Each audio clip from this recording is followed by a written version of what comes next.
Allah istediği şeyi derhal yoxdan var edə bilməzmi?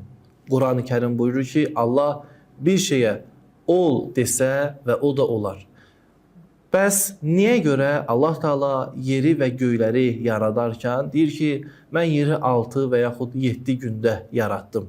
Bu ilahi qüdrətlə necə üzləşə bilər? Hansı formada biz bunları başa düşə bilərik? Allahın qüdrəti Quran ayələrinə və İslam təlimlərinə əsasən sonsuzdur. Və Allahın qüdrətinin mənası budur ki, Allah istədiyi hər bir şeyi edər, istəmədiyini etməz. Qüdrətin mənası yalnız etmək deyil, etməməyin özü də qüdrətdir.